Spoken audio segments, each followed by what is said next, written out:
For the 19 people standing out here in the rain on week number 304 are heroes. Obviously, you are in your own ways.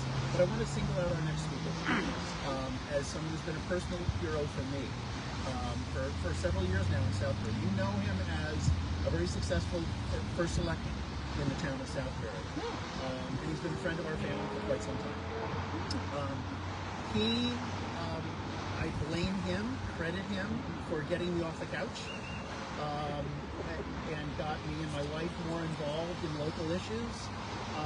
Our kids, as you know, our girls all got involved in local issues, and when our daughters started their recycling efforts for the purpose of raising money to help wildlife, he became aware of their efforts, and while he was the first selectman of Southbury, he was instrumental in having them be part of the video for the single stream recycling in Southbury, which I think might still be on the website somewhere.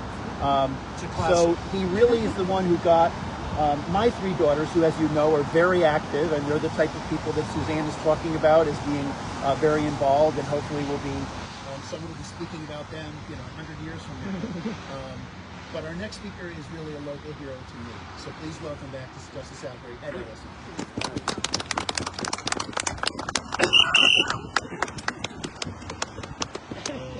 Well, first, I think we all should give Catherine a little round of applause for standing here as our flag. I think somebody else should stand in, because she's going to become a permanent tripod. She might get frozen in place. Any volunteers? You can keep going. It's above freezing. Well, hopefully you see too presumptuous of me speaking today, being Women's Month, Women's History Month. Well, something happened last weekend that I really think needs to be noted and paid attention to. And it was the acceptance speech for Best Documentary at the Academy Awards last Sunday night. The film that was being awarded is called Mr. Nobody Against Putin. How many of you have seen this documentary? Well, I hope because I'm here speaking, you'll all run home tonight and watch it. I would really recommend it. Mr. Nobody Against Putin is about, and this is a quote from the co-director. He said, Mr. Nobody Against Putin is about how you lose your country. What we saw when working with the footage that we had to make this documentary is that you lose it through countless small little acts of complicity. When we act complicit, when a government murders people on the streets of our major cities, when we don't say anything, when oligarchs take over the media and control how we can produce it and consume it. We all face a moral choice, co-director Bornstein said. But luckily, even a nobody is more powerful than you think. Now, Mr. Nobody Against Putin follows his co-director, Pavel Talakin, a Russian school teacher who documents his school's transformation into a war recruitment center during Russia's invasion of Ukraine. Putin, the film states, believes, this was his quote, generals don't win wars, teachers win wars.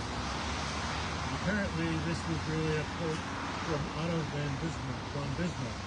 And he said, war is not won by generals, but by school teachers and parish priests.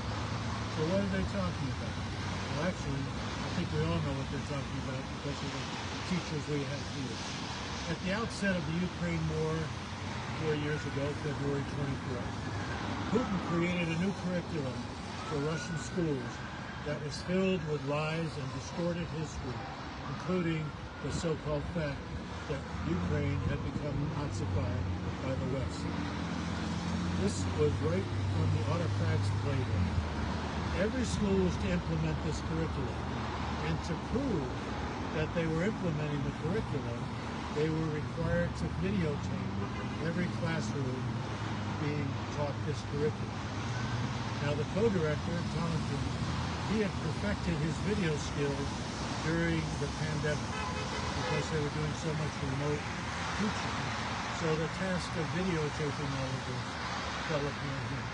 And he began to see how distorted this curriculum was and how corrupted it but even the teachers. So as I said, part of his requirement is to take the videotape, the video files, hating myself, take the files and send them to Moscow every night to say, here's the work we've done.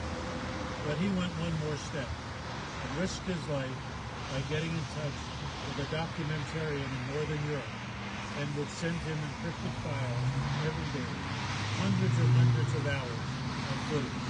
And that's the basis of this documentary, where you see the transformation of the school going from a happy place where students feel free to talk to their teachers, gather together, play music, whatever, to basically being taught what it means to be a soldier. They would have people from various military groups come and lecture them about the best way to put on a helmet, things of that nature. So, unlike Catherine, my fingers are frozen. So clearly what Talonkin did was forbidden by Russian law. And you would be naive not to realize that since Talonkin escaped to the West before the film was finished, he is in constant danger of being killed. This we know is the idea you don't let somebody get away with it. We have other leaders who have that same idea. Looking at Talonkin, he would be the last person you would expect to show such bravery. And that's just one reason that makes this documentary so interesting to me. Now, coincidentally, last Sunday also had a news item in the local paper about the efforts by Secretary of Education Linda McMahon and her efforts to roll out a curriculum called History Rocks to all public schools across the United States. This is to help celebrate the 250th anniversary of the Declaration of Independence. And although the department is light on specifics of what will be in this curriculum, they have initiated a tour to get buy-in. So schools are supposed to buy in before they know what it is that's going to be taught. I would note that this effort has been she has partnered with such organizations as America First Policy Institute, Turning Point USA, and Hillsdale College. And if you know of any of their writings, you should be shaking in your boots. Many are concerned that what we're going to see in this curriculum is a lot of whitewashing of our history, if not complete eradication of events that we all thought we were all taught or have learned over the years.